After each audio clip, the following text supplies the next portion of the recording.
What's going on, everybody? This is Afro Think Tank, and today I want to make a video because what I want to do is I want to clarify something for our African diaspora outside of America. Because I was listening to Pan-African Strike Back channel today, and it came to my attention that because of the loud, ignorant, visceral noise FBA is making internationally, a lot of black folks and people outside of America believe that FBA are African Americans, or black Americans identify with FBA, like we're one in the same group. So what I want to do is clarify for all African Americans, black Americans, that we are not FBA. You see, black Americans or African Americans are the kindest groups of people in America. We are the kindest, most accepting, happy, despite our disposition, group of people in America. And that's one of the reasons why we get taken advantage of, because we're so accepting of everybody. We are African Americans, us, black Americans, African Americans are the most accepting, happy, caring, loving people in America, period. We are. FBA, right? Foundational Black Americans, which is a phrase, okay? I want you to keep in mind, it's a phrase, but it doesn't represent African Americans or black Americans. Most African Americans and black Americans, we don't even know what FBA is. You can ask you can go outside in America randomly, ask an African American what's FBA, they will not know what you're talking about, okay? They won't know what you're talking about. So I just want to make it clear, FBA is a cult. Its leader is a pimp. FBA are the lowest denomination of African Americans. FBA are the least educated African Americans. FBA are the mentally ill African Americans. They are very low knowledgeable individuals.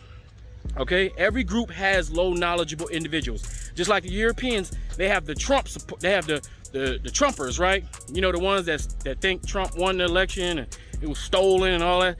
The people who care more about personality than actual democracy, who care more about personality than the Constitution. All right, the people who don't actually care about America, they care about a person idol worshiping.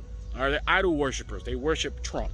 All right, they are the lowest information group of Europeans. They are the least educated group of Europeans. They are the mentally ill portion of the Europeans. They are the lowest denomination. Mentally ill, lack of education. All this is by design, keep in mind, because a stupid person is a great voter. All right, so the FBA are literally a black carbon copy of white poor culture. Everything that you hear a white racist say, a white nationalist say, you will hear FBA say it word for word, mirrored. If you couldn't see some of their faces, you wouldn't even know the difference between an FBA and a KKK member. You wouldn't know the difference, because they're all low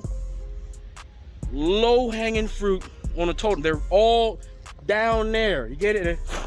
This is where they at. All right, down here. You got it? That's where they at. So I just want you guys to understand, all my international black folk, you know, from everywhere around the world, I need you to understand, FBA is a personality cult.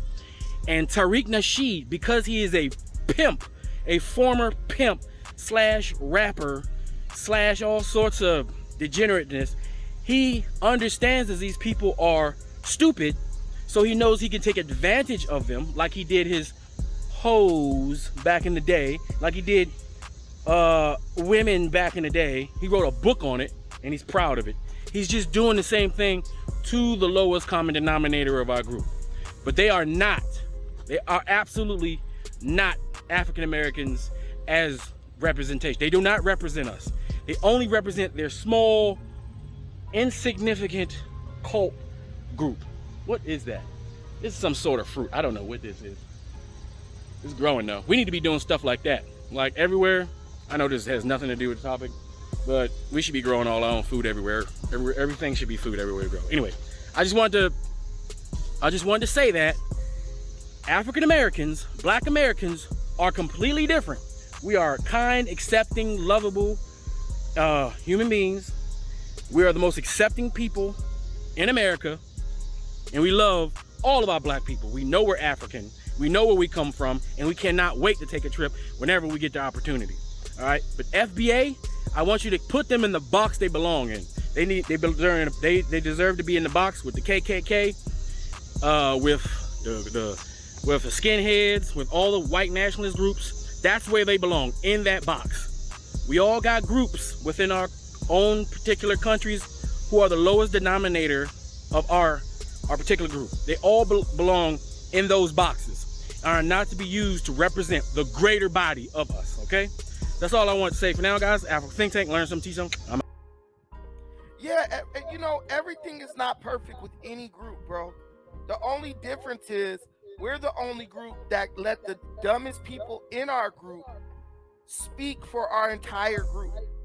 Like we let a bunch of low IQ people make a group that was a xenophobic hate group and include us all in it without asking us. Who else does that? Who else does that? The KKK can't go out on the internet and say all white people. The KKK is based on lineage. They can't do that. White people will eat them alive, dude. Don't you dare. They're not using common sense, bro. Everything is about the blame game. A xenophobe doesn't care about logic. A xenophobe cares about being able to blame somebody for their outcomes. But what you'll learn is Black people in America love White Zaddy. We love his talking points. We love everything he do. Our whole goal is to be like him. We want to be white. It's always been that way. So when you hear Tariq using white supremacist talking points, it's no wonder a bunch of Black people follow him, because he's speaking the language that ignorant Black people understand. If you go to a lot of them, if you listen to them talk, you can tell they're uneducated. So that's a big reason. There was a study done years ago in regards to xenophobic people, and they tend to find out that the less intelligent you are, the more xenophobic you're likely to be. And another thing, if you listen to them talk, all they do is repeat whatever they hear Tariq say. But an even bigger problem I've noticed is that they tend to take pride in regards to white proximity. So if you listen to the kind of things they'll make fun of immigrants for, it's all about the fact that, hey, we're FBA and we have access to white infrastructure. Because that's what it is. They'll claim that they built everything, which they didn't. And I'm going to say one last thing in regards to, this is what I think about South Africans, black South Africans as well. What I've noticed is they also have a similar xenophobic attitude to Black Americans, I've noticed. And I think it's because, again, South Africa, wait, let me say this real quick. Wait, don't confuse FBA with Black America, because Black Americans are traditional. Oh, yes, sorry, I apologize about that. They're not xenophobic at all. Like, Black Americans are the most accepting group in America. FBA is a cult. That's a group. FBA I mixed it up there. But with the South Africans, I've noticed there was a lot of xenophobic attacks, especially against Nigerians, where they were killing them. And again, what do they have there? It's white proximity again. So it's like they want the Black people there, just like the FBAs.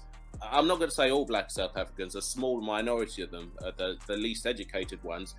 It's like when they get white proximity, it's like they see white people as their daddies, and they don't want, they view other Black individuals as like kids trying to get their daddy's attention or something. Like they just want their daddy to themselves. And that's what these FBA are. They're the lowest of the low in regards to Black people. If you notice, they all come across as uneducated. They're like sheep. If Tariq says something, they'll repeat it without even understanding it. And